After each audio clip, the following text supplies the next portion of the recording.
Bab 9. Memulai. Saya harap saya bisa mengatakan bahwa memperoleh kekayaan itu mudah bagi saya, tetapi ternyata tidak. Jadi menanggapi pertanyaan, bagaimana saya mulai?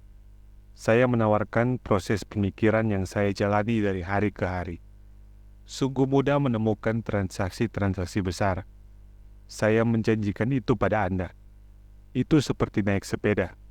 Setelah sedikit tertati-tati, ini hanyalah soal kecil.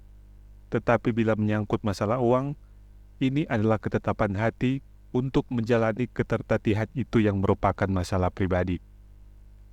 Untuk menemukan transaksi seumur hidup yang bernilai jutaan dolar menuntut kita untuk mendayagunakan kejeniusan finansial kita. Saya percaya masing-masing dari kita memiliki kejeniusan finansial dalam diri kita. Masalahnya, kejeniusan kita terbaring tidur, menunggu untuk dibangunkan. Ia terbaring tidur karena kebudayaan kita telah mendidik kita untuk percaya bahwa cinta akan uang adalah akar segala kejahatan. Itu telah mendorong kita untuk mempelajari suatu profesi, sehingga kita dapat bekerja untuk mendapatkan uang, tetapi tidak berhasil mengajarkan pada kita bagaimana mempunyai uang yang bekerja untuk kita. Itu mengajar kita untuk tidak mengkhawatirkan masa depan finansial kita. Perusahaan kita atau pemerintah akan mengurus kita bila masa kerja kita telah selesai. Akan tetapi, anak-anak kita lah, karena dididik di dalam sistem sekolah yang sama, yang akan membayar itu semua. Pesannya adalah tetap bekerja keras, memperoleh uang dan membelanjakannya, dan ketika kita kekurangan uang, kita dapat selalu meminjam lebih banyak. Sayangnya, 90% dunia barat memeluk dogma di atas. Alasannya hanya karena lebih mudah untuk mendapatkan sebuah pekerjaan dan bekerja untuk uang. Jika Anda tidak tergolong orang seperti itu, saya menawarkan pada Anda 10 langkah berikut ini untuk membangkitkan kejeniusan finansial Anda. Saya sekadar menawari Anda langkah-langkah yang secara pribadi telah saya lakukan. Jika Anda mau mengikuti beberapa di antaranya, bagus. Jika Anda tidak mau, ciptakanlah langkah Anda sendiri. Kejeniusan finansial Anda cukup pandai untuk membuat daftarnya sendiri. Selagi di Peru, kepada seorang penambang emas berumur 45 tahun, saya bertanya bagaimana dia begitu yakin menemukan tambang emas. Dia menjawab, ada emas di mana-mana. Kebanyakan orang tidak dilatih untuk melihatnya. Dan saya akan mengatakan itu benar. Dalam real estate, saya dapat keluar masuk dalam sehari dengan 4 atau 5 transaksi potensial yang besar. Sementara rata-rata orang akan keluar dan tidak mendapatkan apapun, sekalipun melihat di lingkungan yang sama. Alasannya adalah mereka tidak meluangkan waktu untuk mengembangkan kejeniusan finansial mereka. Saya menawarkan pada Anda 10 langkah berikut sebagai proses untuk mengembangkan kekuatan Anda yang diberikan Tuhan. Kekuatan yang hanya dapat dikendalikan oleh Anda. 1. Saya membutuhkan alasan lebih besar daripada realitas. Kekuatan jiwa atau semangat. Jika Anda menanyai kebanyakan orang apakah mereka ingin menjadi kaya atau merdeka secara finansial, mereka akan mengatakan ya. Tetapi kemudian mereka harus berhadapan dengan realitas. Jalan tampaknya terlalu panjang dengan terlalu banyak bukit untuk didaki. Lebih mudah untuk bekerja saja untuk mendapatkan uang dan menyerahkan kelebihannya pada broker Anda. Saya pernah bertemu seorang wanita muda yang mempunyai impian untuk berenang bagi tim Olimpiade Amerika. Realitasnya adalah, dia harus bangun setiap jam 4 pagi untuk berenang selama 3 jam sebelum pergi ke sekolah. Dia tidak berpesta dengan teman-temannya pada hari Sabtu malam. Dia harus belajar dan mempertahankan rankingnya, persis seperti setiap orang lainnya. Ketika saya bertanya padanya apa yang mendorongnya dengan ambisi dan pengorbanan yang luar biasa seperti itu, dia hanya menjawab, saya melakukannya untuk diri saya sendiri dan orang-orang yang saya cintai. Cintalah yang membuat saya mengatasi rintangan dan pengorbanan. Suatu alasan atau tujuan adalah kombinasi dari keinginan dan bukan keinginan. Ketika orang bertanya pada saya, apa alasannya ingin menjadi kaya? Itu adalah kombinasi dari ingin dan tidak ingin. Saya menyebut beberapa. Pertama, tidak ingin, karena itu menciptakan keinginan. Saya tidak ingin bekerja seumur hidup saya. Saya tidak ingin apa yang diidam-idamkan oleh orang tua saya, yaitu keamanan kerja dan sebuah rumah di pinggiran. Saya tidak suka menjadi karyawan. Saya benci bahwa ayah saya selalu tak sempat menonton permainan sepak bola saya karena dia terlalu sibuk bekerja untuk karirnya. Saya membencinya ketika ayah saya bekerja keras seumur hidupnya dan pemerintah mengambil sebagian besar hasil kerjanya pada saat kematiannya. Dia bahkan tidak dapat mewariskan hasil kerja kerasnya ketika dia meninggal. Orang kaya tidak melakukan itu. Mereka bekerja keras dan mewariskannya pada anak-anak mereka. Sekarang soal ingin. Saya ingin bebas untuk berwisata keliling dunia dan menikmati gaya hidup yang saya sukai. Saya ingin melakukan hal ini ketika usia saya masih muda. Saya ingin bebas. Saya ingin mengendalikan waktu dan hidup saya. Saya ingin uang bekerja untuk saya. Itulah alasan emosional saya yang paling dalam. Apa alasan-alasan Anda? Jika alasan itu kurang kuat, maka realitas jalan di depan mungkin lebih besar daripada alasan-alasan Anda. Saya telah kehilangan uang dan sudah melangkah mundur berkali-kali, tetapi alasan emosional yang dalam itu membuat saya tetap tegar dan melangkah maju terus. Saya ingin bebas pada umur 40 tahun, tetapi saya baru mencapainya pada umur 47 tahun dengan banyak pengalaman belajar di sepanjang jalan. Seperti kata saya berharap dapat mengatakan bahwa itu mudah. Itu tidak mudah, tetapi itu juga tidak sulit. Namun tanpa alasan atau tujuan yang kuat, apapun dalam hidup ini adalah sulit. 2. Saya memilih tiap hari. Kekuatan pilihan.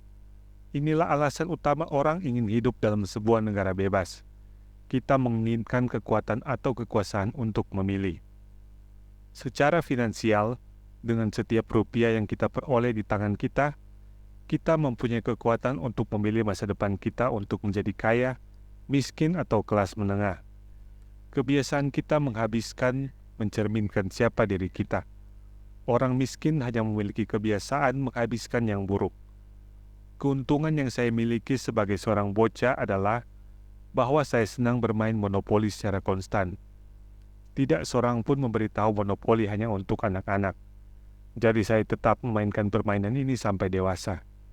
Saya juga mempunyai seorang ayah yang kaya yang menunjukkan pada saya perbedaan antara aset dan liabilitas. Maka di masa lalu, sebagai seorang anak kecil, saya memilih untuk menjadi kaya dan saya tahu yang harus saya lakukan hanyalah belajar untuk memperoleh aset real. Sahabat terbaik saya, Mike, mewarisi kolom aset dari ayahnya, tetapi dia masih harus memilih belajar untuk menjaga dan memeliharanya. Banyak keluarga kaya kehilangan aset mereka dalam generasi berikutnya hanya karena tidak ada seorang pun yang dilatih untuk menjadi pengelola yang baik atas aset mereka. Kebanyakan orang memilih untuk tidak menjadi kaya. Bagi 90% penduduk, menjadi kaya adalah terlalu banyak pertikaian. Maka mereka menciptakan perumpamaan yang berbunyi, "Saya tidak tertarik pada uang," atau "Saya tidak akan pernah jadi kaya," atau "Saya tidak perlu khawatir, saya masih muda," atau "Bila saya menghasilkan sejumlah besar uang, barulah saya akan memikirkan masa depan saya," atau "Suami atau istri saya mengatur keuangan." Yang jadi masalah dengan pernyataan-pernyataan tersebut adalah pernyataan itu merampok orang yang memilih untuk memikirkan dua hal penting: waktu, yang merupakan aset Anda yang paling berharga, dan belajar.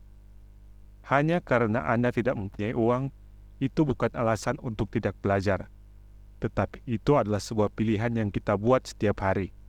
Pilihan akan apa yang kita lakukan dengan waktu kita, uang kita, dan apa yang kita letakkan dalam kepala kita. Itulah kekuatan pilihan. Kita semua memiliki pilihan. Saya hanya memilih untuk menjadi kaya, dan saya membuat pilihan itu setiap hari. Pertama-tama, berinvestasilah dalam pendidikan. Dalam kenyataan, satu-satunya aset real yang Anda miliki adalah pikiran Anda, alat yang paling kuat yang kita kuasai. Seperti yang saya katakan tentang kekuatan pilihan, kita masing-masing mempunyai pilihan tentang apa yang kita letakkan dalam otak kita pada saat kita cukup tua. Anda dapat melihat MTV sepanjang hari, atau membaca majalah hiburan, atau menghadiri kelas kesenian atau pelajaran tentang perencanaan finansial. Anda memilih. Kebanyakan orang memilih membeli investasi daripada berinvestasi lebih dulu dengan cara belajar berinvestasi. Apartemen seorang teman saya, seorang wanita kaya, baru-baru ini dibobol maling. Mereka mengambil TV dan stereo set dan tidak menyentuh semua buku yang dia baca. Dan kita semua memiliki pilihan itu. Lagi-lagi 90% penduduk membeli TV dan hanya sekitar 10% membeli buku tentang bisnis atau kaset-kaset tentang investasi. Jadi apa yang saya lakukan? Saya ikut berbagai seminar. Saya senang bila seminar itu setidaknya berlangsung 2 hari karena saya senang menenggelamkan diri saya dalam sebuah topik. Pada 1973, saya sedang menonton TV dan muncul sebuah iklan yang menawarkan seminar 3 hari tentang bagaimana membeli real estate tanpa uang muka sama sekali. Saya membayar $385 dan seminar itu membuat saya bisa berhasil menghasilkan $2 juta, kalau tidak lebih. Tetapi yang lebih penting, seminar itu memberikan kehidupan bagi saya. Saya tidak harus bekerja selama sisa hidup saya karena satu seminar itu. Saya mengikuti setidaknya 2 seminar atau kursus semacam itu setiap tahun. Saya menyukai kaset. Alasannya saya dapat mengulanginya dengan cepat. Saya mendengarkan kaset Peter Lynch, dan dia mengatakan sesuatu yang saya sama sekali tidak saya setujui. Alih-alih menjadi sombong dan mencela, saya hanya menekan tombol rewind dan mendengarkan bagian kaset yang lamanya 5 menit itu setidaknya 20 kali. Barangkali lebih. Tetapi tiba-tiba dengan membuka pikiran saya mengerti mengapa dia mengatakan hal itu. Itu bagaikan ilmu sihir. Saya merasa mempunyai jendela ke dalam pikiran salah satu penemu terbesar dari zaman kita. Saya memperoleh kedalaman dan wawasan yang luar biasa dalam sumber-sumber pendidikan dan pengalamannya yang luas. Hasil bersihnya, saya mempunyai cara lama yang saya gunakan untuk berpikir, dan saya mempunyai cara melihat Peter terhadap masalah atau situasi yang sama. Saya mempunyai 2 pikiran dan bukan satu. Satu cara lebih untuk menganalisis sebuah masalah atau tren, dan itu tak ternilai harganya. Sekarang saya sering mengatakan, bagaimana Peter Lynch akan melakukan hal ini, atau Donald Trump, atau Warren Buffett, atau George Soros. Satu-satunya cara saya dapat mengakses kekuatan mental mereka yang luas adalah bersikap cukup rendah hati untuk membaca atau mendengarkan apa yang harus mereka katakan. Orang yang arogan atau penuh celah seringkali adalah orang yang memiliki harga diri rendah yang takut mengambil risiko. Anda tahu, jika Anda belajar sesuatu yang baru, Anda lantas dituntut untuk membuat kesalahan agar memahami sepenuhnya apa yang sudah Anda pelajari. Jika Anda sudah membaca sejauh ini, arogan bukanlah salah satu masalah Anda. Orang arogan jarang membaca atau membeli kaset. Mengapa mereka harus beli? Mereka adalah pusat alam semesta. Ada begitu banyak orang pintar yang berargumentasi atau membela diri ketika sebuah gagasan baru bertabrakan dengan cara berpikir mereka. Dalam kasus ini yang disebut intelijensi mereka dikombinasikan dengan arogansi sama dengan kebodohan. Kita masing-masing mengenal orang yang berpendidikan tinggi atau percaya mereka pandai, tetapi neraca mereka menggambarkan gambaran yang berbeda.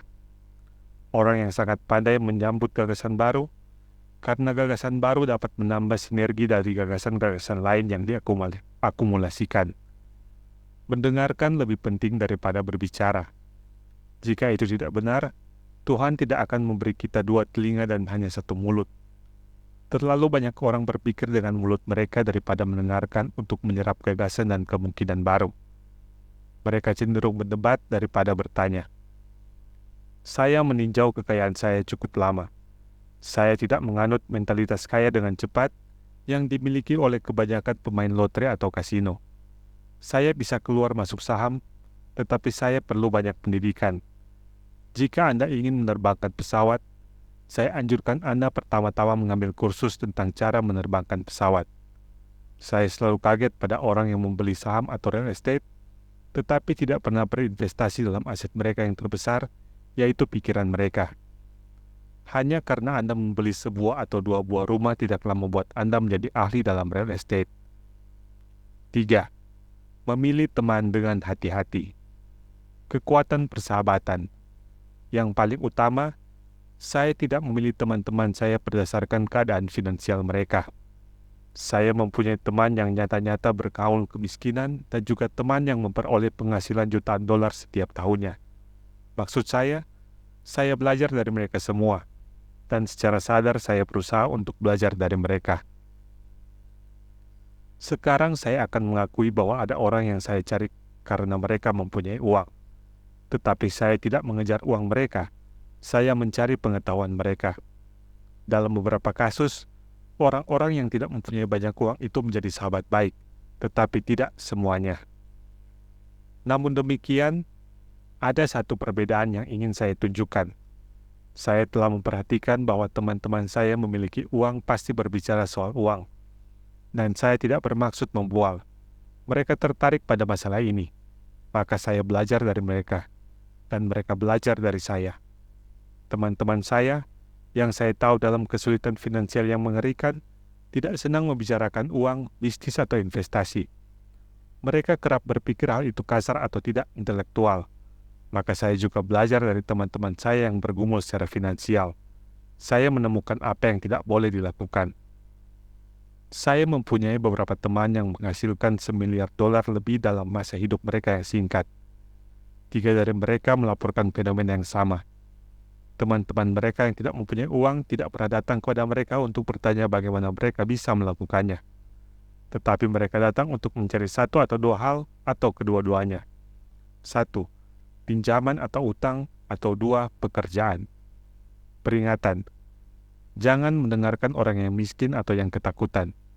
Saya mempunyai teman-teman seperti itu, dan saya sangat menyukai mereka. Tetapi mereka itu chicken little, pengecut. Bila menyangkut masalah uang, terutama investasi, langit selalu akan runtuh. Mereka dapat selalu memberitahu Anda mengapa sesuatu tidak berhasil.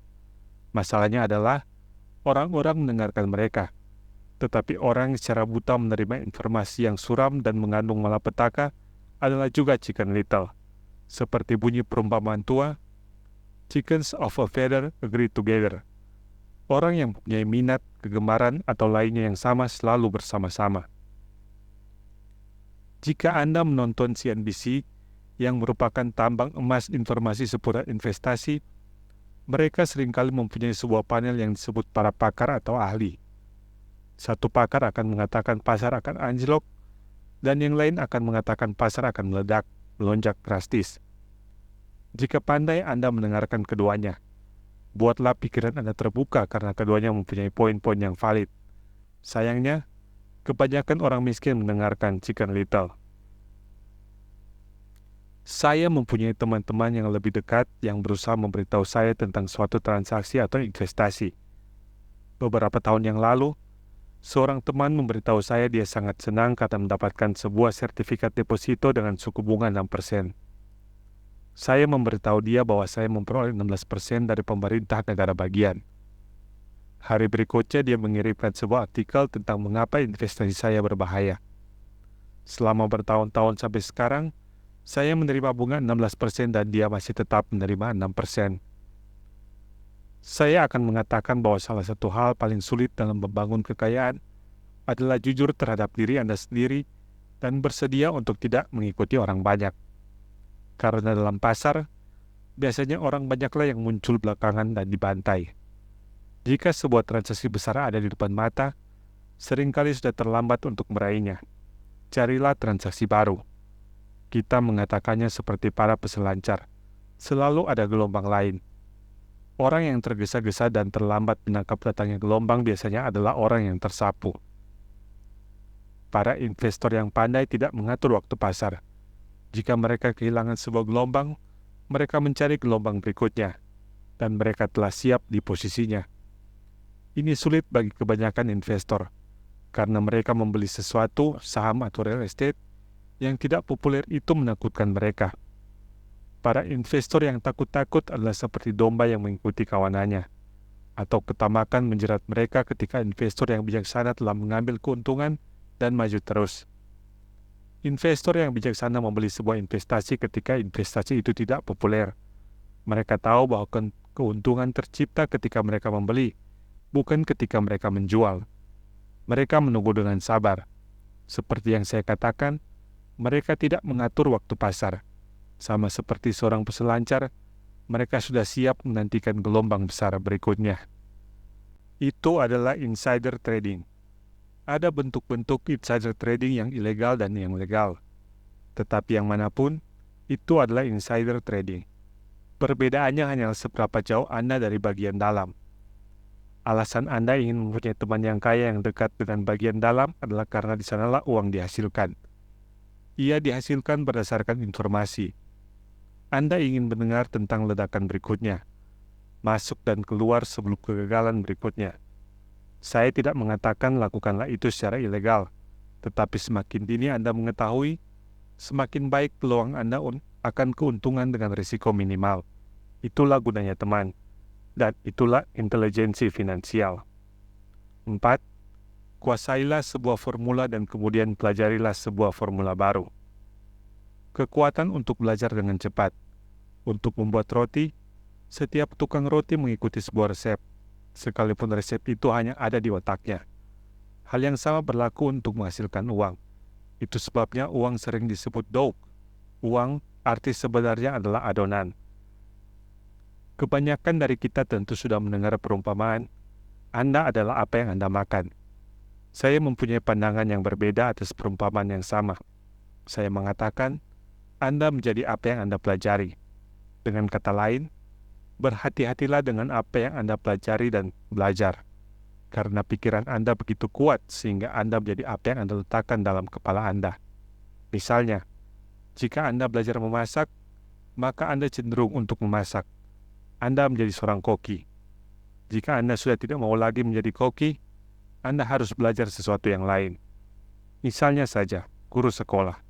Setelah belajar mengajar, Anda seringkali menjadi seorang guru, dan seterusnya. Pilihlah apa yang Anda pelajari secara hati-hati. Bila menyangkut soal uang, kebanyakan orang mempunyai satu formula dasar yang mereka pelajari di sekolah, dan itu adalah bekerja untuk uang. Formula yang saya lihat menonjol di dunia adalah bahwa setiap hari jutaan orang bangun pagi dan pergi bekerja, mendapatkan uang, membayar rekening tagihan, mencocokkan saldo, membeli beberapa reksadana dan kembali bekerja. Ini adalah formula atau resep dasar. Jika Anda letih dengan apa yang Anda lakukan, atau Anda tidak menghasilkan cukup uang, ini hanyalah soal mengubah formula lama menjadi formula yang dapat menghasilkan uang bagi Anda. Bertahun-tahun yang lalu ketika saya berumur 26 tahun, saya mengikuti kelas akhir pekan yang disebut bagaimana membeli real estate yang disita. Saya mempelajari sebuah formula. Langkah berikutnya adalah mempunyai disiplin untuk secara nyata mempraktikkan apa yang telah saya pelajari. Disitulah kebanyakan orang berhenti. Selama 3 tahun, sewaktu bekerja di Xerox, saya menghabiskan waktu luang saya untuk belajar menguasai seni buying foreclosure. Saya menghasilkan beberapa juta dolar dengan menggunakan formula itu. Tetapi sekarang, itu terlalu kuno dan terlalu banyak orang yang melakukannya. Maka setelah saya menguasai formula itu, saya pergi mencari formula yang lain. Untuk banyak kelas, saya tidak menggunakan informasi yang saya pelajari secara langsung, tetapi saya selalu mempelajari sesuatu yang baru. Saya telah mengikuti kelas-kelas yang dirancang hanya untuk para pedagang derivatif, juga kelas untuk para pedagang komoditas pilihan dan kelas untuk para caologis. Saya meninggalkan liga saya untuk hadir di sebuah ruangan yang dipenuhi dengan orang dengan gelar doktor dalam fisika nuklir dan ilmu pengetahuan ruang angkasa. Namun saya belajar banyak sehingga membuat investasi saham dan real estate saya lebih bermakna dan menguntungkan. Kebanyakan junior college dan community college mempunyai kelas perencanaan finansial dan membeli investasi tradisional. Itulah tempat-tempat yang bagus untuk mulai. Maka saya selalu mencari suatu formula yang lebih cepat. Dan itulah sebabnya, saya menghasilkan lebih banyak uang setiap harinya daripada yang dihasilkan banyak orang dalam masa hidup mereka. Catatan pinggir lainnya. Dalam dunia sekarang yang berubah cepat, bukan lagi seberapa banyak yang Anda ketahui yang diperhitungkan, karena seringkali apa yang Anda ketahui itu sudah kuno atau usang. Yang penting adalah seberapa cepat Anda belajar. Keterampilan ini tidak ternilai. Tak ternilai dalam menemukan formula yang lebih cepat, resep jika Anda mau untuk menghasilkan uang. Bekerja keras demi uang adalah formula lama yang lahir pada zaman manusia gua. 5. Bayarlah diri Anda lebih dulu. Kekuatan disiplin diri. Jika Anda tidak dapat mengontrol diri Anda sendiri, jangan coba-coba untuk menjadi kaya. Pertama-tama Anda mungkin ingin bergabung dengan angkatan bersenjata atau suatu ordo religius sehingga Anda dapat mengontrol diri Anda. Tidak masuk akal untuk berinvestasi, menghasilkan uang dan menghambur-hamburkannya. Kurangnya disiplin diri inilah yang membuat kebanyakan pemenang undian bangkrut segera setelah mereka memenangkan jutaan dolar. Kurangnya disiplin diri inilah yang menyebabkan orang yang mendapat kenaikan gaji serta berpergian dan membeli mobil baru atau kapal pesiar. Sulit untuk mengatakan yang mana dari 10 langkah ini yang paling penting. Tetapi dari semua langkah ini mungkin yang paling sulit dikuasai jika ini belum menjadi bagian dari keputusan Anda. Saya berani mengatakan bahwa kurangnya disiplin diri pribadi ini adalah faktor nomor 1 yang menggambarkan perbedaan antara orang kaya, orang miskin, dan kelas menengah. Seperti telah saya katakan, sebuah pelajaran yang saya pelajari dari ayah saya yang kaya adalah bahwa dunia akan mempermainkan Anda. Dunia mempermainkan orang bukan karena orang lain pengganggu, tetapi karena si individu kurang memiliki kontrol dan disiplin batin. Orang yang kurang ketabahan atau keuletan batin sering menjadi korban dari mereka yang mempunyai disiplin diri. Dalam kelas kewirausahaan yang saya ajar, saya terus-menerus mengingatkan orang untuk tidak berfokus pada produk, jasa atau alat mereka, tetapi berfokus pada mengembangkan keterampilan manajemen. 3 keterampilan manajemen paling penting yang dibutuhkan untuk memulai bisnis sendiri adalah 1.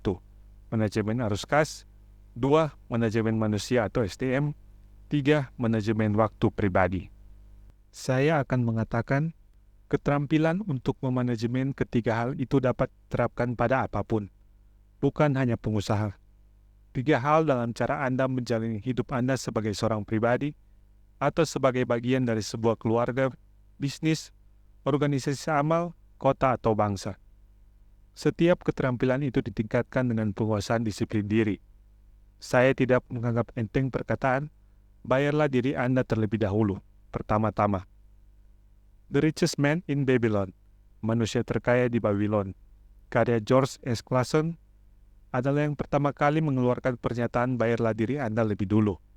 Jutaan kopi telah terjual, tetapi sementara jutaan orang dengan bebas mengulangi pernyataan yang penuh daya itu, hanya sedikit yang mengikuti nasihat itu.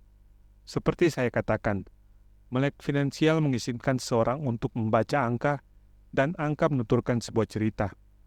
Dengan melihat laporan rugi laba dan neraca seseorang, saya dapat melihat apakah orang yang mengeluarkan kata-kata bayarlah diri Anda lebih dulu, sungguh-sungguh mempraktikkan apa yang mereka khotbahkan. Sebuah gambar bernilai ribuan kata. Jadi, marilah kita membandingkan kembali laporan finansial orang yang membayar diri mereka pertama-tama atau lebih dulu dengan orang yang tidak.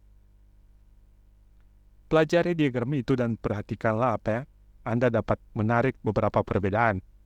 Lagi, ini harus dilakukan dengan memahami arus kas dan menuturkan cerita itu. Kebanyakan orang melihat angka dan kehilangan ceritanya. Jika Anda dapat sungguh-sungguh mulai memahami kekuatan arus kas, Anda akan segera menyadari apa yang salah dengan gambar di halaman berikut, atau mengapa 90% dari kebanyakan orang bekerja keras sepanjang hidup mereka dan membutuhkan bantuan pemerintah seperti jaminan sosial ketika mereka tidak mampu lagi bekerja. Apakah Anda melihatnya? Diagram di atas mencerminkan tindakan seorang individu yang memilih membayar dirinya lebih dulu. Setiap bulan, mereka mengalokasikan uang untuk kolom aset mereka sebelum mereka membayar pengeluaran bulanan mereka. Meskipun jutaan orang telah membaca buku Clason dan mengerti kata-kata bayarlah diri Anda lebih dulu, dalam kenyataannya mereka membayar diri mereka belakangan atau terakhir. Sekarang Anda dapat mendengar teriakan dari orang-orang yang secara tulus percaya untuk membayar rekening mereka lebih dulu. Dan saya dapat mendengar semua orang yang bertanggung jawab yang membayar rekening mereka pada waktunya. Saya tidak mengatakan bersikaplah tidak bertanggung jawab dan jangan membayar rekening Anda. Yang saya katakan hanyalah lakukanlah apa yang dikatakan dalam buku itu, yakni bayarlah diri Anda lebih dulu. Dan diagram di halaman sebelumnya adalah gambaran akuntansi yang benar dari tindakan itu, bukan yang di bawah ini. Istri saya dan saya mempunyai banyak pemegang pembukuan, akuntan, dan bankir yang tidak setuju dengan cara memandang bayarlah diri Anda lebih dulu ini. Alasannya adalah bahwa para profesional finansial itu sesungguhnya melakukan apa yang dilakukan banyak orang, yaitu membayar diri mereka belakangan. Mereka membayar orang lain lebih dulu. Berbulan-bulan dalam hidup saya, entah karena alasan apapun, arus kas jauh lebih sedikit daripada rekening atau tagihan saya. Tapi saya masih membayar diri saya lebih dulu. Akuntan dan pemegang buku saya menjerit panik. Mereka akan datang mencari Anda. IRS akan menjebloskan Anda ke penjara. Anda akan beruntukkan suku bunga kredit. Mereka akan memutus aliran listrik. Tapi saya masih membayar diri saya lebih dulu. Mengapa? Anda bertanya. Karena itulah yang diceritakan oleh kisah The Richest Man in Babylon. Kekuatan disiplin diri dan kekuatan ketabahan batin, nyali atau nekat. Dalam istilah kasarnya, seperti yang diajarkan oleh ayah saya yang kaya pada bulan pertama saya bekerja padanya. Kebanyakan orang membiarkan dunia mempermainkan mereka. Seorang tukang tagih menelpon dan Anda membayar atau lainnya. Maka Anda membayar dan tidak membayar diri Anda. Seorang petugas penjualan mengatakan, "Oh, masukkan saja ke dalam kartu kredit Anda." Agen real estate Anda memberitahu Anda untuk maju terus. Pemerintah memberi Anda pengurangan pajak atas rumah Anda. Itulah yang dibahas buku tersebut.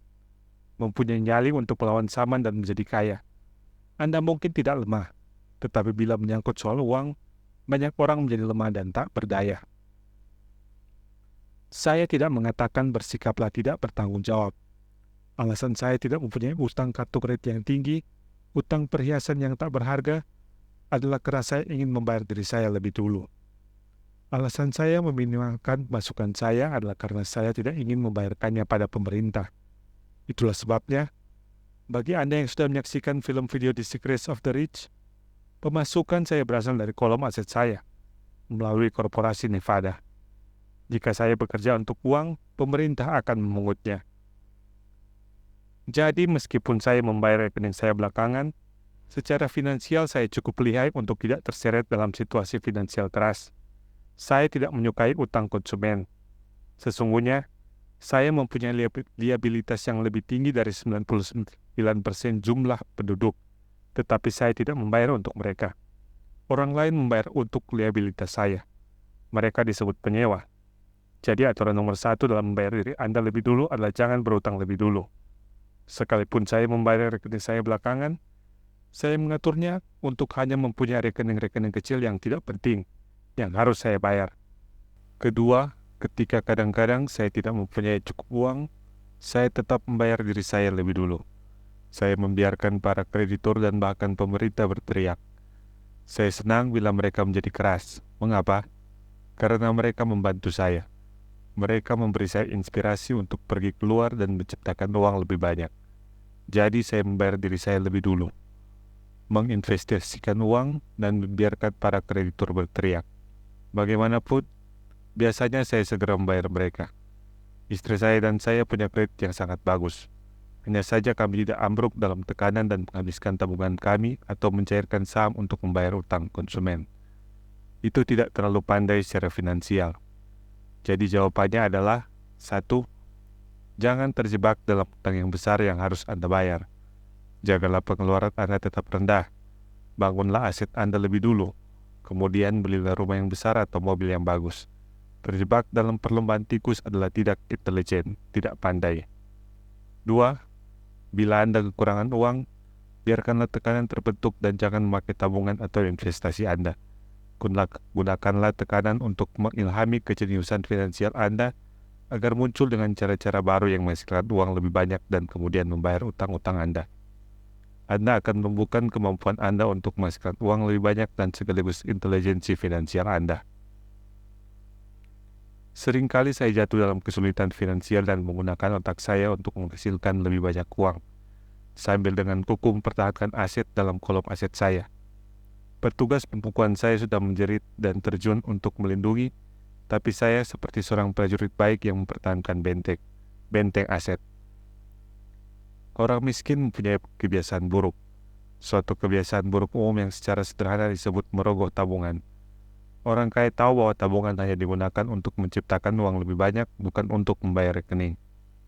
Saya tahu kedengarannya itu keras, tetapi seperti saya katakan, jika Anda tidak keras di dalam, dunia akan selalu mempermainkan Anda. Jika Anda tidak menyukai tekanan finansial, temukanlah formula yang manjur untuk Anda. Sebuah formula yang bagus memotong pengeluaran, menaruh uang Anda di bank, membayar lebih banyak daripada bagian yang adil dari pajak penghasilan, membeli reksadana yang aman, dan mengucapkan kaul orang kebanyakan. Tapi ini melanggar aturan, bayarlah diri Anda lebih dulu. Aturan tidak mendorong pengorbanan diri atau pantang finansial. Ini tidak berarti membayar diri Anda lebih dulu dan kelaparan. Hidup adalah untuk dinikmati. Jika Anda menggunakan kejeniusan finansial Anda dapat memiliki semua manisnya kehidupan, menjadi kaya, dan membayar semua rekening tanpa mengorbankan kehidupan yang baik. Dan itu adalah intelijensi finansial. 6. Bayarlah broker Anda dengan baik. Kekuatan nasihat yang baik. Saya sering melihat orang menempelkan tanda di depan rumah mereka yang mengatakan, dijual tanpa perantara. Atau saya melihat di TV sekarang ini banyak orang mengklaim menjadi broker diskon. Ayah saya yang kaya mengajar saya untuk mengambil arah yang berlawanan. Dia percaya dalam membayar para profesional dengan baik, dan saya mengambil kebijakan itu juga. Sekarang saya mempunyai para pengacara, akuntan, pedagang perantaraan, real estate, dan saham yang tinggi upahnya. Mengapa? Karena jika dan benar-benar jika orang-orang itu adalah kaum profesional, jasa mereka pastilah mendatangkan uang bagi Anda. Dan semakin banyak uang yang mereka hasilkan, semakin banyak uang yang saya peroleh. Kita hidup di abad informasi. Informasi itu tak ternilai. Seorang broker, pedagang perantara yang baik haruslah memberikan informasi bagi Anda dan sekaligus mengambil waktu untuk pendidik Anda. Saya mempunyai beberapa broker yang bersedia melakukan itu untuk saya. Beberapa mengajari saya ketika saya mempunyai uang sedikit atau tidak sama sekali, dan saya masih bersama mereka hari ini. Apa yang saya bayarkan pada seorang broker adalah kecil dibandingkan dengan uang yang saya hasilkan dari informasi yang mereka berikan. Saya sangat senang ketika broker real estate atau broker saham saya menghasilkan banyak uang, karena itu biasanya berarti saya memperoleh banyak uang. Seorang broker yang baik menghemat waktu saya di samping menghasilkan uang untuk saya. Ketika saya membeli sebidang tanah kosong seharga 9.000 US dollar dan segera menjualnya lebih dari 25.000 US dollar, sehingga saya dapat lebih cepat membeli mobil Porsche saya. Seorang broker adalah mata dan telinga terhadap pasar. Mereka ada di sana setiap hari sehingga saya tidak harus ada di sana. Saya lebih memilih bermain golf. Juga orang yang menjual sendiri rumah mereka tanpa perantara pastilah tidak terlalu menghargai waktu mereka. Mengapa saya mau menghemat beberapa dolar bila saya dapat menggunakan waktu itu untuk menghasilkan uang lebih banyak atau menghabiskannya dengan mereka yang saya cintai? Yang menggelikan adalah begitu banyak orang miskin dan kelas menengah mau begitu saja membayar tip restoran 15-20% sekalipun pelayanannya buruk, dan mengeluh soal membayar seorang broker meskipun cuma 3-7%.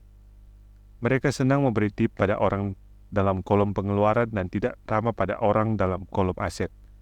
Ini tidak cerdas secara finansial. Semua broker tidak diciptakan sama.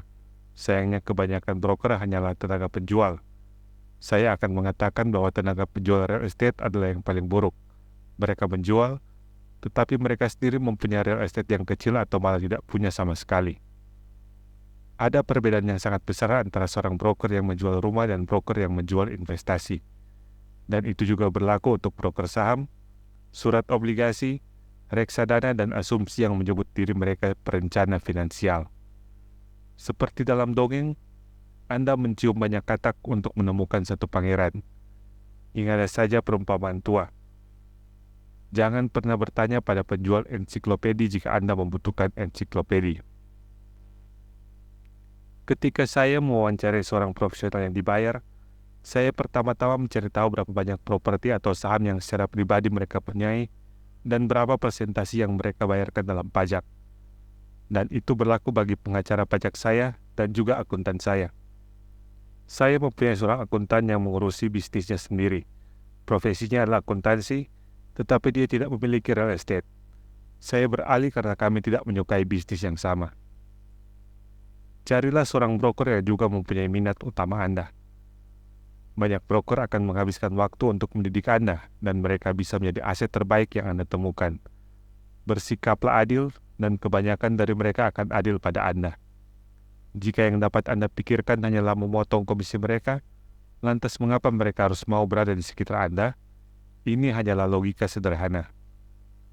Seperti saya katakan di depan, salah satu keterampilan manajemen adalah manajemen SDM atau manusia.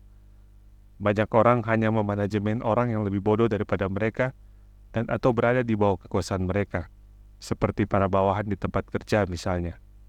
Banyak manajer menengah tetap sebagai manajer menengah, gagal untuk dipromosikan karena mereka tahu bagaimana bekerja dengan orang-orang di bawah mereka, tetapi tidak dengan orang-orang di atas mereka. Keterampilan real adalah memanajemen dan membayar dengan baik orang yang lebih pandai daripada Anda dalam suatu bidang teknis. Itu sebabnya perusahaan mempunyai dewan direktur. Anda pun harus memilikinya. Dan itulah intelijensi finansial. 7. Jadilah seorang Indian giver. Kekuatan memperoleh sesuatu secara gratis. Ketika pendatang kulit putih pertama tiba di Amerika, mereka tercengang oleh praktik budaya yang dimiliki oleh beberapa orang Indian Amerika. Sebagai contoh, jika seorang pendatang kedinginan, orang Indian akan memberi dia selimut. Karena si pendatang mengira bahwa selimut itu adalah pemberian, mereka seringkali diganggu oleh orang Indian yang meminta kembali selimut itu. Orang Indian juga marah ketika mereka menyadari bahwa para pendatang tidak mau mengembalikannya. Dari situlah istilah pemberi Indian giver berasal. Sebuah kesalahpahaman kultural yang sederhana.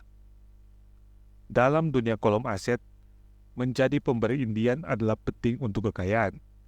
Pertanyaan pertama seorang investor yang canggih adalah, seberapa cepat saya mendapatkan kembali uang saya?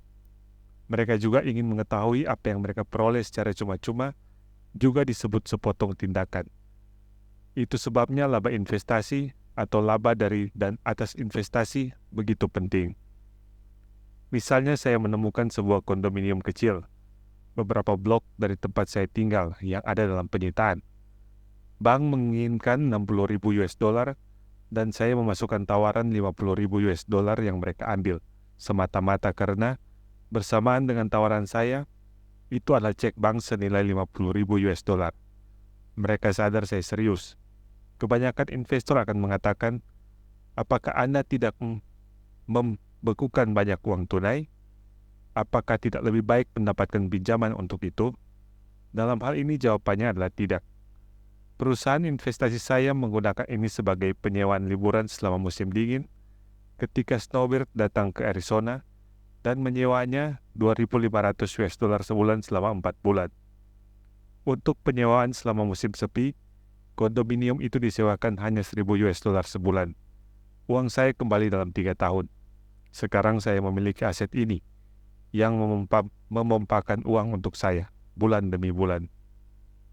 Hal yang sama terjadi dengan saham. Kerap kali broker saya akan menelpon saya dan merekomendasikan agar saya memindahkan sejumlah uang yang cukup besar ke dalam saham sebuah perusahaan yang dia rasa segera naik sehingga menambah nilai pada saham, seperti pengumuman sebuah produk baru. Saya akan memindahkan uang saya selama seminggu sampai sebulan sewaktu saham terus bergerak naik. Kemudian saya menarik sejumlah uang saya yang pertama dan tidak khawatir lagi akan fluktuasi pasar, karena uang saya yang pertama sudah kembali dan siap mengerjakan aset lain. Jadi uang saya masuk dan kemudian keluar, dan saya memiliki sebuah aset yang secara teknis bebas. Benar, saya kehilangan uang pada banyak kesempatan, tetapi saya hanya bermain dengan uang yang memang saya sediakan untuk itu. Saya akan mengatakan, pada rata-rata 10 investasi, saya sungguh-sungguh mendapatkan untung dari 2 atau 3 investasi, sementara 5 atau 6 tidak sama sekali, dan rugi dalam 2 atau 3 lainnya. Tetapi saya membatasi kerugian saya hanya sebatas uang yang saya miliki pada saat itu. Bagi orang yang membenci risiko, mereka menaruh uang mereka di bank, dan dalam jangka panjang, tabungan lebih baik daripada tidak ada tabungan. tetapi dibutuhkan waktu yang lama untuk mendapatkan kembali uang Anda, dan dalam banyak hal, Anda tidak mendapatkan apapun secara bebas dengan tabungan itu. Dulu mereka membagi-bagikan toaster, tapi sekarang mereka jarang sekali melakukan hal itu. Pada setiap investasi saya harus ada bagian atas, sesuatu yang cuma-cuma. Sebuah kondominium, gudang kecil, sebidang tanah kosong, rumah, saham, bangunan kantor. Dan harus ada risiko yang terbatas, atau gagasan risiko rendah. Ada buku yang sebetulnya membahas topik ini yang tidak akan saya bahas di sini. Ray Kroc dari McDonald's yang termasyur menjual franchise waralaba hamburger. Bukan karena dia menyukai hamburger, tetapi karena dia menginginkan real estate di bawah waralaba secara cuma-cuma. Jadi investor yang bijaksana harus melihat lebih daripada laba atas investasi. Ini adalah aset yang Anda peroleh secara cuma-cuma setelah Anda mendapatkan uang Anda kembali. Inilah intelijensi finansial. 8. Aset membeli kemewahan. Kekuatan fokus. Anak seorang teman telah mengembangkan kebiasaan buruk dalam memboroskan uang. Baru berumur 16 tahun, dia ingin mempunyai mobil sendiri. Alasannya semua orang tua temannya memberi anak-anak mereka mobil. Anak itu mau memakai tabungannya dan menggunakannya sebagai uang muka. Itu terjadi ketika ayahnya menghubungi saya. Apakah menurut Anda saya harus membiarkan dia melakukannya? Ataukah saya harus berbuat seperti orang tua lainnya dan membelikan dia sebuah mobil? Jawab saya, barangkali itu bisa melegakan beban untuk jangka pendek. Tetapi apakah yang telah Anda ajarkan padanya untuk jangka panjang? Dapatkah Anda menggunakan nafsu untuk memiliki mobil untuk mengilhami anak Anda untuk belajar sesuatu? Tiba-tiba pikirannya terbuka dan dia segera pulang. Dua bulan kemudian saya bertemu teman saya lagi. Apakah anak Anda mendapatkan mobil barunya? Tanya saya. Tidak. Saya memberinya uang 3.000 US dollar untuk mobil itu. Saya memberitahu dia untuk menggunakan uang saya ketimbang menggunakan uang kuliahnya. Wah, Anda memang murah hati, kata saya. Tidak juga. Uang itu saya berikan dengan satu syarat. Saya memakai nasihat Anda, yakni menggunakan nafsunya untuk yang menggebu-gebu untuk membeli sebuah mobil dan menggunakan energi itu sehingga dia dapat belajar sesuatu. Jadi apa syaratnya? Tanya saya. Ya, pertama kami menggelar permainan Anda lagi, cash flow. Kami memainkannya dan berdiskusi lama soal penggunaan uang yang bijaksana. Kemudian saya berlangganan Wall Street Journal untuknya dan memberinya beberapa buku tentang pasar saham. Terus bagaimana? Tanya saya. Tentu ada udang di balik batu, bukan? Saya bilang uang 3.000 US dollar menjadi miliknya, tetapi dia tidak dapat langsung menggunakannya untuk membeli mobil. Dia dapat menggunakannya untuk membeli dan menjual saham, menemukan stok brokernya sendiri, dan setelah dia menghasilkan 6.000 US dollar dengan uang 3.000 US dollar, uang itu dapat digunakan untuk membeli mobil. Dan 3.000 US dollar masuk ke dalam dana kuliahnya. Dan apa hasilnya? Tanya saya. Wah, dia beruntung pada awal perdagangan. Tetapi semua yang dia peroleh nyaris ludes beberapa hari kemudian. Lantas dia menjadi sangat tertarik. Sekarang akan saya katakan dia kehilangan 2.000 US dollar, tetapi dia semakin tertarik. Dia telah membaca semua buku yang saya belikan dan pergi ke perpustakaan untuk membaca lebih banyak buku. Dia membaca Wall Street Journal dengan lahap, mengamati berbagai indikator, dan lebih menonton saluran CNBC daripada MTV. Uangnya tinggal 1.000 US dollar, tetapi minat dan semangat belajarnya setinggi langit. Dia tahu jika dia kehilangan uang itu, dia akan berjalan kaki 2 tahun lagi. Tapi kelihatannya dia tidak peduli. Malahan dia tampaknya tidak peduli lagi terhadap mobil yang dimintanya karena dia mendapatkan sebuah permainan yang lebih menyenangkan. Apa yang terjadi jika dia kehilangan semua uangnya? Tanya saya. Kami akan menerimanya bila itu memang terjadi. Saya lebih memilih dia kehilangan segalanya sekarang daripada menunggu sampai dia seumur kita dan mengambil risiko kehilangan segalanya. Di samping itu, itulah uang 3.000 US dollar terbaik yang pernah saya keluarkan untuk pendidikannya. Apa yang dia pelajari akan berguna seumur hidupnya. Dan kelihatannya dia menaruh respek baru terhadap kekuatan uang. Saya rasa dia sudah berhenti menghambur-hamburkan uangnya. Seperti yang saya katakan dalam bagian ini, bayarlah diri Anda lebih dulu. Jika seseorang tidak dapat menguasai kekuatan disiplin diri, sangatlah baik bila ia tidak berusaha untuk menjadi kaya. Karena meskipun proses mengembangkan arus kas dari kolom aset itu secara teori mudah dilakukan, Tetapi keuletan mental untuk mengarahkan uang sangatlah sulit. Karena berbagai godaan eksternal, di dunia konsumeris sekarang ini jauh lebih mudah untuk menggelembungkan kolom pengeluaran. Karena keuletan mental lemah, uang itu pun mengalir keluar dengan mudahnya. Itulah penyebab kemiskinan dan pergumulan finansial. Saya akan memberikan contoh numerik intelijensi finansial ini. Dalam hal ini kemampuan untuk mengarahkan uang untuk membuat uang lebih banyak. Jika kita memberi 100 orang uang sebesar 10.000 US dollar pada perbulan tahun, saya memberikan pendapat saya pada akhir tahun. 80 orang tidak akan memiliki sepeser pun. Kenyataannya banyak yang malah punya utang lebih besar dengan menyerahkan uang muka untuk mobil baru, kulkas, TV, stereo set, atau liburan. 16 orang telah menaikkan uang 10.000 US dollar sebesar 5% sampai 10%. 4 orang telah menaikkan uang itu sampai 20.000 US dollar atau menjadi jutaan dolar. Kita pergi ke sekolah untuk belajar suatu profesi sehingga kita dapat bekerja dan untuk mendapatkan uang. Menurut pendapat saya, belajar bagaimana memiliki uang yang bekerja untuk Anda juga penting. Saya menyukai kemewahan saya seperti halnya orang lain. Perbedaannya adalah, sebagian orang membeli kemewahan mereka dengan cara kredit.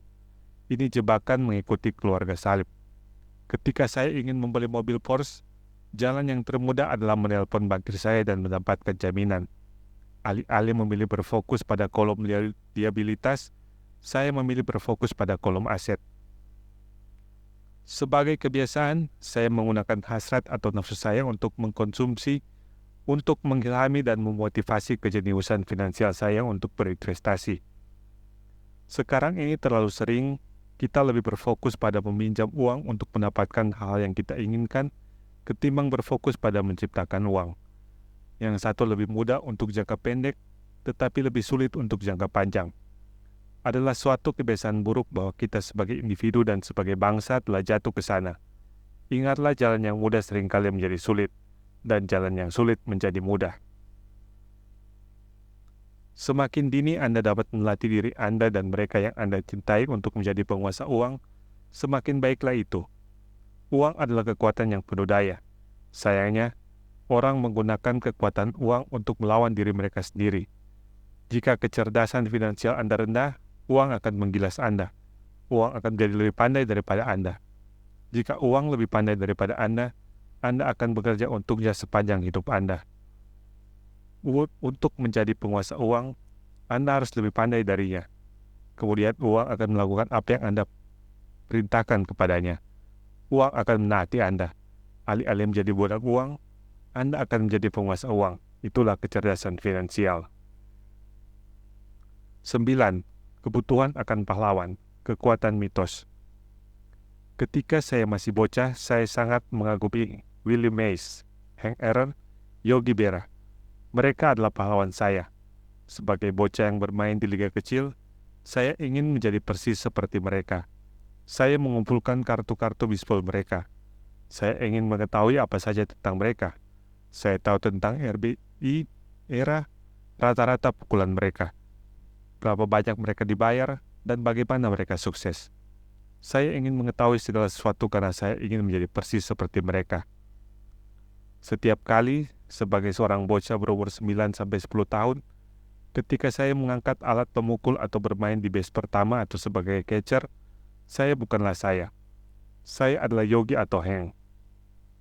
Itu adalah salah satu cara paling kuat yang kita pelajari, sehingga kita sering kalah sebagai orang dewasa. Kita kehilangan pahlawan kami, kita kehilangan kenaifan kita. Sekarang saya menyaksikan anak-anak bermain bola basket di dekat rumah saya. Di lapangan mereka bukanlah si Johnny kecil. Mereka adalah Michael Jordan, Sir Charles, atau Clyde. Meniru atau berusaha menyamai pahlawan adalah kekuatan yang sebenarnya untuk belajar. Dan itu sebabnya ketika seorang seperti O.J. Simpson tidak disukai lagi, muncullah teriakan yang amat keras. Itu bukanlah sekedar pengadilan di ruang sidang. Itu adalah kehilangan seorang pahlawan. Orang tumbuh bersama, memandang dan ingin menjadi seperti dia. Tiba-tiba kita harus membersihkan diri kita dari orang itu. Saya mempunyai pahlawan-pahlawan baru ketika saya semakin tua. Saya mempunyai pahlawan golf seperti Peter Jacobsen, Fred Couples, dan Tiger Woods. Saya meniru ayunan pukulan mereka dan berusaha sebaik mungkin untuk membaca segala sesuatu tentang mereka. Saya juga mempunyai pahlawan seperti Donald Trump, Warren Buffett, Peter Lynch, George Soros, dan Jim Rogers. Di umur yang lebih tua, saya tahu titik pijak mereka sama seperti saya tahu era dan RPA dari pahlawan bisbol saya. Saya mengikuti investasi apa yang dilakukan oleh Warren Buffett dan membaca apa saja yang dapat saya temukan mengenai sudut pandangnya tentang pasar. Saya membaca buku Peter Lynch untuk memahami bagaimana dia memilih saham. Dan saya membaca tentang Donald Trump karena berusaha untuk mengetahui bagaimana dia bernegosiasi dan mengumpulkan transaksi. Persis seperti saya bukanlah saya ketika saya hendak memukul, ketika saya di pasar atau sedang menegosiasikan sebuah transaksi, secara tidak sadar saya bertindak dengan mulut besar Donald Trump. Atau ketika menganalisis sebuah tren, saya melihatnya seolah-olah Peter Lynch sedang melakukannya. Dengan mempunyai pahlawan, kita membuka sumber yang luar biasa dari kejeniusan yang belum matang. Tetapi pahlawan berbuat lebih dari sekedar mengilhami kita. Pahlawan membuat segala sesuatunya kelihatan mudah. Membuat sesuatu kelihatan mudah itulah yang meyakinkan kita untuk ingin menjadi seperti mereka. Jika mereka bisa melakukannya, saya pun bisa. Bila menyangkut masalah investasi, terlalu banyak orang membuatnya kedengarannya sulit. Bukannya menemukan pahlawan yang membuat investasi kelihatan mudah. 10. Mengajarlah dan Anda akan menerima.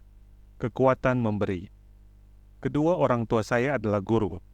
Ayah saya yang kaya mengajarkan sebuah pelajaran yang saya bawa sepanjang hidup saya. Dan itu adalah perlunya bersikap penuh belas kasih atau memberi. Ayah saya yang berpendidikan memberi banyak melalui waktu dan pengetahuan, tetapi tidak pernah memberikan uang. Seperti saya katakan, dia biasanya mengatakan bahwa dia akan memberi bila dia mempunyai uang lebih. Tentu saja, jarang ada uang lebih. Ayah saya yang kaya memberi uang sekaligus pendidikan. Dia sangat percaya akan zakat atau derma. Dia akan selalu mengatakan, jika kamu menginginkan sesuatu, kamu harus memberi lebih dulu. Ketika dia kekurangan uang, dia tetap memberikan uangnya pada gereja atau ke lembaga sosial kesukaannya. Jika saya dapat meninggalkan satu gagasan tunggal untuk Anda, ya gagasan itu, kapanpun Anda merasa kekurangan atau membutuhkan sesuatu, berikanlah dulu apa yang Anda inginkan dan itu akan kembali pada Anda berlimpah-limpah. Itu benar untuk uang. Senyum, cinta, persahabatan. Saya tahu hal ini seringkali merupakan hal terakhir yang mau dilakukan seseorang, tetapi itu selalu berhasil untuk saya. Saya percaya bahwa prinsip timbal balik itu benar, dan saya memberikan apa yang saya inginkan. Saya menginginkan uang, maka saya memberikan uang, dan itu kembali berlipat ganda. Saya ingin meningkatkan penjualan, maka saya membantu orang lain menjual sesuatu, dan penjualan pun mendatangi saya. Saya menginginkan koneksi, dan saya membantu orang lain mendapatkan koneksi, dan seperti sulap, koneksi mendatangi saya. Beberapa tahun yang lalu saya mendengar sebuah perumpamaan yang berbunyi, Tuhan tidak perlu menerima, tetapi manusia perlu memberi. Ayah saya yang kaya seringkali akan mengatakan, orang miskin lebih tamak daripada orang kaya.